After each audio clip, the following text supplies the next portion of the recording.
Bien le bonjour et bienvenue en une autre revue très spéciale. Et ce soir, non, nous ne faisons pas la revue de Wingblade, mais plutôt on allons faire un spécial double de revue ce soir pour les autocollants Toy Hacks pour les deux Wingblade. Donc, nous avons les autocollants ici pour la Classic Wingblade, qui est celle-ci. Et nous avons d'autres autocollants Toy Hacks pour Titan's Return Wingblade. J'ai aussi la RID Wingblade, mais malheureusement, il n'y a pas de autocollants pour elle encore. Donc, on va croiser les doigts et patienter. Donc, j'ai jamais vraiment fait de revue pour les figurines pour l'instant, mais pour des raisons obscures. Mais plutôt, j'ai décidé de passer simplement aux revues des autocollants add-on pour les figurines Wingblade Classic et Titan's Return. Donc, on a ici la feuille pour Wingblade Classic. Donc, on a beaucoup de petites parties métalliques ici que j'insinue vont aller sur les ailes ici, les rotors. On a du jaune ici en relief. Le noir est relief sur le jaune. On a d'autres morceaux ici en relief. On a des petits détails de stud soudure sur le rouge. Donc, quand même bien. J'ai hâte de voir. Et pour la Titan Return, on a cette DEL avec des petits swirls noirs à l'intérieur, avec du bleu poudre ici. Et ouais, c'est pas mal ça. Et on a aussi petit add-on pour l'insignia. On a le choix entre le noir ou le blanc. Donc, ouais.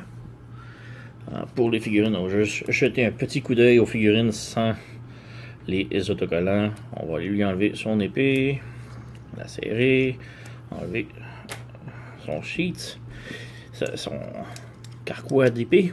Je sais même pas comment ça s'appelle en français. Mais bref, on a ici le visage.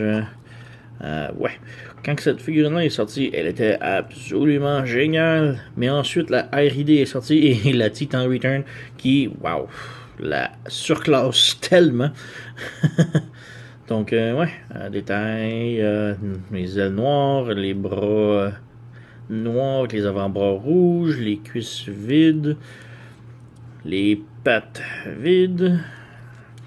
Encore là, des ailes noires sans détail. Le cockpit ici. Donc, ouais. Mettre de côté. On va passer avec la Titan Return. On va lui enlever ses superbes grosses épées que je déteste. Et j'ai hâte vraiment que Dr. Wu sorte peut-être un kit pour lui remplacer ses épées. Parce que... Mais bref, on passe ici. On voit le détail de son visage qui est, oh my god, super excellent. La meilleure tête de Wingblade jusqu'à maintenant, selon moi. Superbe. Sinon, pas beaucoup de détails non plus. On a un micro insignia des Autobots ici qui est à moitié imprimé. Les bras encore là vides, les ailes rien ici qu'on va avoir des petits swirls tantôt. Excusez, les bottes sont vides. Encore là en arrière ici, les bottes vides, le cockpit, les ailes. Donc ouais, on va mettre des autocollants Toy Hacks dessus et on va revenir. Donc ouais. Donc, nous avons ici les deux Wingblade avec leurs autocollants tout appliqués. Et ouais, relativement facile et rapide à faire. Peut-être à l'exception de la classique qui avait particularité ici. Les réacteurs, les turbines juste ici. Oh, si on fait un focus, chaque petite palme ou hélice du rotor a un autocollant. Donc, il y a une douzaine d'autocollants ici, une douzaine d'autocollants là, une douzaine en dessous et une douzaine de l'autre côté. Ouais, c'était très long. Mais très facile si on fait juste... c'est sur des petits pegs ici, fait qu'on peut juste enlever l'hélice et l'appliquer assez facilement, donc sans trop de problèmes. Donc, commençons ici avec son épée. L'épée en tant que telle n'a rien, c'est plutôt le scabbard qui a des petites roses, des fleurs en or d'imprimées dessus maintenant, à relief. Donc, ça a un beau petit look très Golden Flowers, pour ceux qui connaissent le film chinois. Donc, on va juste mettre ça de côté. Revenir à elle. Comme j'ai dit, chaque petite palme d'hélice, c'est un autocollant chromé sur chaque côté. On a derrière ici le petit éventail derrière sa tête qui a un autocollant doré. On peut voir ici en arrière ici. C'est relativement facile à enlever. On fait juste popper ça ici. On a l'éventail des mains et on applique l'autocollant en or avec un petit relief noir de chaque côté. Et on peut lui réappliquer à la tête. Donc on a les ailes ici qui ont des détails rouges avec des studs tout le tour. Le bout des ailes ici, on a juste en dessous ici les petits rouges de chaque côté. On revient d'en avant. Sur les épaulettes, on a des petites lignes bleues qui rajoutent quand même beaucoup de personnalité. On a la poitrine qui est maintenant chromée rouge. Les ailes en dessous ici, encore du rouge ici, du métallique en plus bas, de chaque côté. On a la fourche qui est aussi avec ligne bleue et rouge. Sur le côté des cuisses, encore accent métallique rouge. Sur le côté des bottes, encore du rouge métallique. À l'intérieur aussi, sur le côté, à l'intérieur. Et dernièrement, on a une petite ligne bleue sur le dessus des bottes qui rajoute quand même beaucoup. Donc, c'est pas mal tout pour le mode robot. Et ouais, c'est quand même surprenant. Et peut-être un petit peu sur la caméra, ça paraît pas beaucoup. Mais le rouge de la poitrine et des jambes, ça paraît pas vraiment. C'est métallique, oui. Mais c'est quand même vite à l'œil, ça paraît pas beaucoup. C'est quand même rouge. C'était déjà rouge auparavant. Donc, sur les bottes, au moins, on voit que c'était noir. Puis là, on a une belle petite ligne bleue métallique qui rajoute quand même beaucoup. Même chose pour les épaules. Mais pour la poitrine et les bottes, et surtout les cuisses, comme si je le pointerais pas, je suis sûr que personne ne l'a remarqué. Donc, ouais. Quand même bien, mais c'est très correct. C'est pas mauvais, mais selon moi, ça aurait pu être mieux. Bon, et passons à la Titan Return Windblade. Et celle-ci, par contre, vraiment bien. Le set d'autocollant pour le Titan Return Windblade est présentement un penny. Une scène noire. En vente sur le site Toy Axe, bien sûr. Et ça rajoute vraiment beaucoup pour celle-ci. Celle-ci est vraiment nice. Donc, ouais, on n'a rien pour la tête. J'ai rajouté un petit insignia ici. Il me le restait. Donc, tant qu'à le gaspiller, je l'ai mis sur l'épaule. C'était pas dans les instructions de Toy Hacks, mais bref. On a une petite ligne ici sur le poignet bleu de rajouter.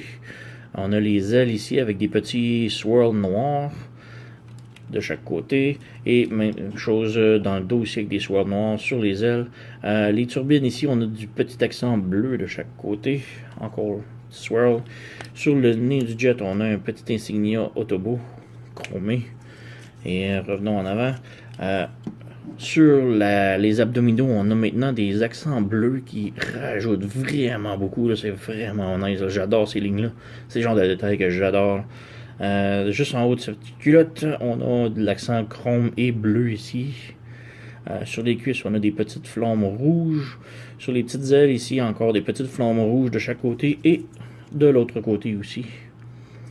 Et sur le côté des bottes, on a encore une petite flamme rouge ici, mais avec une belle ligne noire ici. Et sur le dessus des pieds, on a des flèches. Donc c'est pas mal le tout pour le mode robot. Et vraiment pour une scène noire, je le recommande très fortement. C'est superbe pour ce set. Donc je vais les transformer en mode jet et on se revoit. Et voici les modes de Windblade en mode jet. Donc juste montrer avant le relooking d'autocollant. Donc ici les ailes sont vides, les derrière aussi, le cockpit de rien. En dessous c'est pareil. Très peu de détails. Même chose, le classique. Encore là, le classique, je me souvenais qu'il était meilleur que ça, mais en transformation, ouf! Donc, ouais, pas beaucoup de détails. En noir, simple. Et, ouais. Donc, on va appliquer le relooking d'autocollant et revenir après. Donc, voici les jets, des Windblade en mode jet. Et donc, on peut rajouter son épée ici pour le mode jet, mais c'est pas nécessaire. Mais en mode jet, pour la version classique, on a des petits accents ici sur les intakes. J'imagine que c'est les intakes. Avec la petite fourche, les lignes bleues sur les jambes, avec les métalliques sur les bottes. On a les ailes ici. Toutes les palmes des réacteurs, des fans ici qui sont métalliques maintenant. On a deux petites plaques rouges métalliques ici. Et en dessous, ben, c'est plus des câbles de robot, à part pour les ailes. Et les poignets ici, la poitrine. Sinon, on a l'épée qui est ajoutée. Encore là, avec les belles petites fleurs en or. Donc, c'est assez minime pour celui-ci. Et maintenant, pour le Titan's Return Windblade, qui est vraiment beau en mode jet. On a un petit insignia d'autobo ici, sur le nez. On a deux petits autocollants bleus ici qui rajoutent des petits accents en haut des intakes, j'imagine. On a le bleu ici sur les turbines. On a les swirls, les petites toupies, les petites moustaches ici, sur les ailes. On a les flèches sur les bottes ici. Encore l'aile, les turbines. On a la ligne noire de la botte ici. Et derrière ici, on a les petits réacteurs, j'imagine. On a aussi les petites ailes ici. Tout ça, on a vu ça en mode robot déjà. Donc, ouais. Les petites ailes, les cuisses, les abdominaux que je trouve vraiment nice. Ça rajoute vraiment beaucoup à la figurine. Les ailes. Personnellement, j'aurais aimé encore d'autres petits accents pour le dessous. Mais, ouais. Sinon, c'est pas mal tout pour le mode jet. Et pour le classique, je crois qu'il se vend 5 ou 6 dollars le set pour Classic Windblade. Mais pour Titan's Return, au moment de cette vidéo, il est un seul sou. Un sou. Si vous avez la figurine, allez vous chercher le kit ou chez toyhacks.com et procurez-vous le set. Et tant qu'à être là, procurez-vous aussi un paquet de sets comme moi, d'en acheter à coût de 100$ quand je fais une commande Toy Hacks pour plusieurs de mes figurines. Donc, ouais, quand même un superbe set. Il manquerait maintenant juste à mettre des autocollants sur la RID, la de Windblade. Donc, wink wink Toy Hacks. RID. Donc, ouais, j'espère que ça vous a plu et à la prochaine.